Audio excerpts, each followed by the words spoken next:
Hello दोस्तों, तो आज का चैप्टर है each one is special. All humans need love and care. Some people such as sick and elderly need special attention.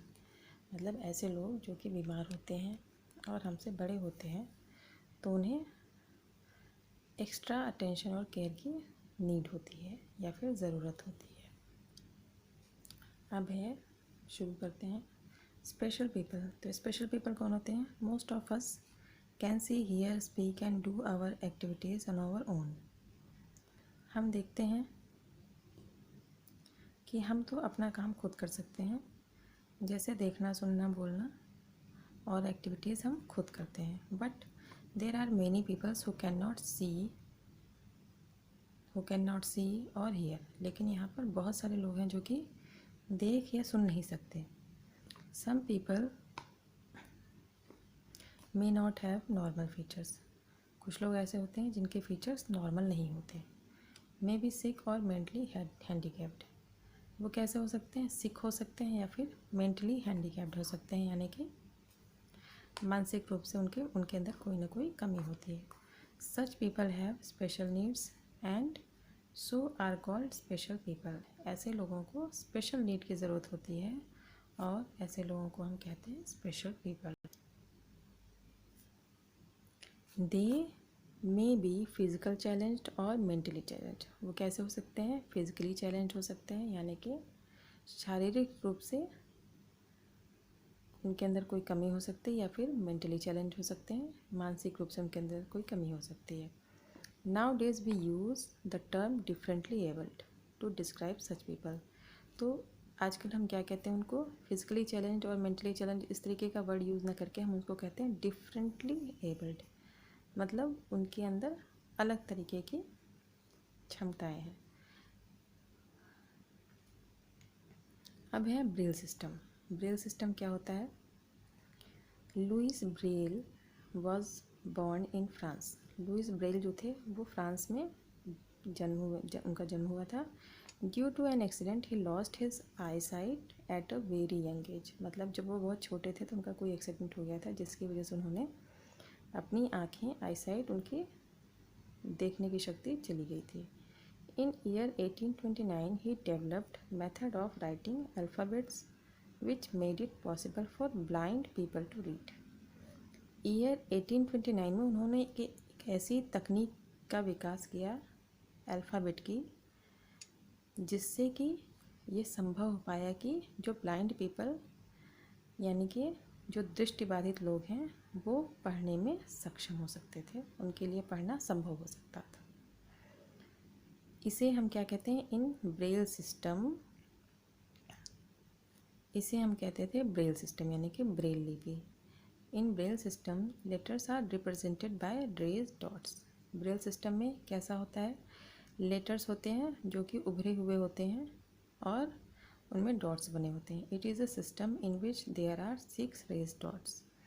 तो इस लिपि में, इस तकनीक है ये, इसमें क्या यूज़ होता है? 6 डॉट्स यूज़ होते हैं जो कि उभरी हुई होती हैं।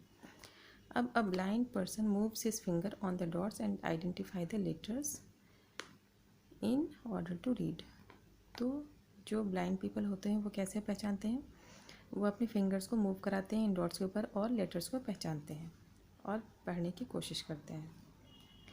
The Braille alphabet consist of various arrangement of the dots.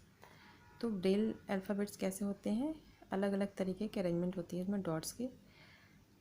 There are 63 possible combinations.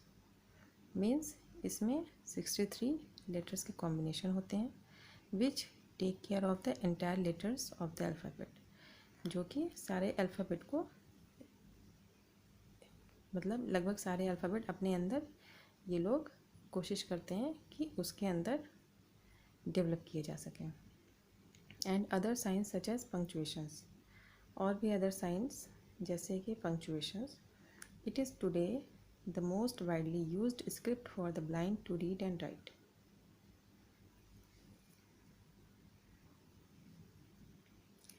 अब आजकल क्या होता है? It is today the most widely used script for the blind to read and write. मतलब आजकल सब जगह ब्रेल लिपि का ही यूज़ होता है लिखने और पढ़ने के लिए। Since then there has been lot of advancement in the script. तब से लेकर आज तक बहुत सारी चीज़ें इसमें चेंज होती गई और बहुत सारी इसमें एडवांस तकनीक का यूज़ होने लगा। अब making Braille easier to read and write, जिससे कि ब्रेल लिपि और ज़्यादा पहले से आसान हो गई पढ़ने और लिखने में। Today Braille can be written on the computer too, और आजकल जो ब्रेल सिस्टम है उसको हम कंप्यूटर पर भी लिख सकते हैं। In India, we have special schools for blind children where they are taught to read and write using braille. Bharat में क्या है कि स्पेशल स्कूल्स है ऐसे लोगों के लिए जो ब्लाइंड चिल्ड्रन हैं, और उनको वहाँ पर ब्रेल लिपि का यूज़ करके लिखना और पढ़ना सिखाया जाता है। अब साइन लैंग्वेज क्या होती है? Sign language, some people become hard and hearing when they grow old. मतलब जब लोगों की एज बढ़ती है तो उनके लिए सुनना बहुत ही हार्ड हो जाता है, मतलब उन्हें कम सुनाई देने लगता है। Such people are given hearing aid, तो इनको हम क्या करते हैं, सुनने से संबंधित हम इनके लिए एड का इस्तेमाल करते हैं, यानी कि इनके लिए अलग अलग चीज़ों का इस्तेमाल करते हैं जिससे इनको सुनाई देता है। It is a small instrument worn in ear. ये क्या होता है? एक इंस्ट्रूमेंट होता है जिसको हम कान में पहनते हैं। Makes the sound louder and helps them to hear clearly. अब ये इंस्ट्रूमेंट क्या करती है? इनको तेज़ सुनने में हेल्प करती है और क्लियर सुनाई देता है इससे। However some people can not hear at all, जबकि कुछ लोग जो होते हैं वो बिल्कुल सुन नहीं पाते हैं, तो दे आर कॉल्ड डीफ और हियरिंग इम्पेयर्ड, मतलब जिनके अंदर सुनने की शक्ति नहीं है और जो कि बहरे हैं। A hearing aid is of no use to such people, लेकिन हियरिंग एड इस तरीके की तकनीक या मशीन इनके किसी काम की नहीं होती, क्योंकि उन्हें बिल्कुल भी सुनाई नहीं देता। Also there are people who can not speak, मतलब ऐसे लोग भी हैं जिन्हें बोलना नहीं आता, बोल नहीं सकते। They are known as mute, उन्हें हम क्या कहते हैं? म्यूट पीपल कहते हैं या फिर गूंगा व्यक्ति कहते हैं। They communicate through sign language, अब ये अपनी सांकेतिक भाषा में कम्युनिकेट करते हैं या फिर संप्रेषण करते हैं, एक दूसरे से बातचीत करते हैं। In sign language hand signals represent words, sign language में जो हाथों के इशारे होते हैं वो वर्ड्स को रिप्रेजेंट करते हैं। Mute people also use the method of lip reading, mute people कैसे यूज़ करते हैं? अपने लिप रीडिंग को, मतलब होठों को पढ़ कर भी कम्युनिकेशन करते हैं। जैसे watching the speaker's movement of lips to what the speaker is saying, मतलब वो लोगों के होठों को पढ़ने का प्रयास करते हैं जिससे उन्हें समझ में आए कि वो क्या बोल रहे हैं।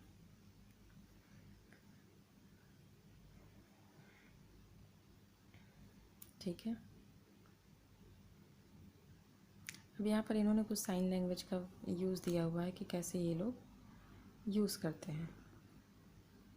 ये बच्चों के लिए एक एक्टिविटी दी है जिससे बच्चे सीख पाएँ थोड़ा बहुत कि कैसे एक दूसरे से बात करते हैं। Physically challenge people have special needs, जो फिज़िकली चैलेंज पीपल होते हैं उनकी एक अलग आवश्यकताएं होती हैं। We can take care of them by understanding their disability, हम उनकी केयर कर सकते हैं जब हमको उनकी जो डिसेबिलिटी उसको हम समझेंगे, तभी हम उनकी केयर कर पाएंगे। Helping them when they are in need and by being friendly loving and gentle with them, हम उनकी हेल्प कर पाएंगे जब हम उनके साथ फ्रेंडली हो पाएंगे, उनको हम प्यार दे पाएंगे और उनके साथ सज्जनता से पेश आएंगे।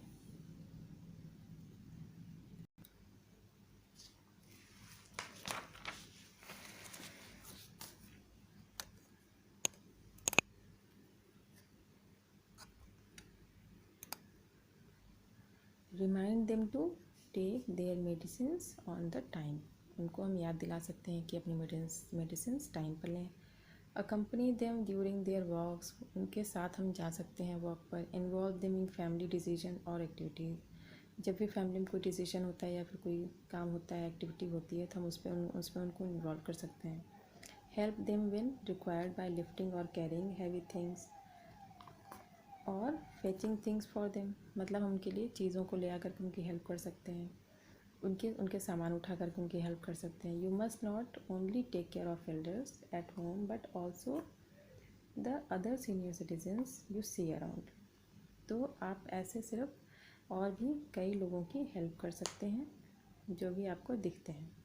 Give them respect and be courteous, उनके साथ आप रिस्पेक्ट से पेश आएँ, ठीक है, और उनके साथ नम्र व्यवहार करें। Offer them seat in public transport as in bus and trains, अगर वो खड़े हैं तो आप उनको सीट ऑफ़र कर सकते हैं, और उनको चाहे वो ट्रेन में हो चाहे वो पब्लिक ट्रांसपोर्ट में हो। तो यहाँ पर कुछ वर्ड मीनिंग्स दी हुई हैं, जैसे deaf, deaf means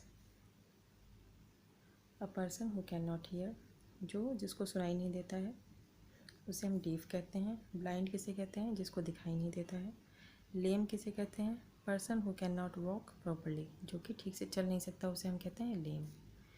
person who can not speak, उसे हम कहते हैं म्यूट, मतलब जो बोल नहीं सकता उसे कहते हैं म्यूट। ठीक है दोस्तों, आज का ये चैप्टर यहीं पर ख़त्म होता है। अब हम नेक्स्ट वीडियो में पढ़ेंगे अगला चैप्टर। ठीक है, बाय।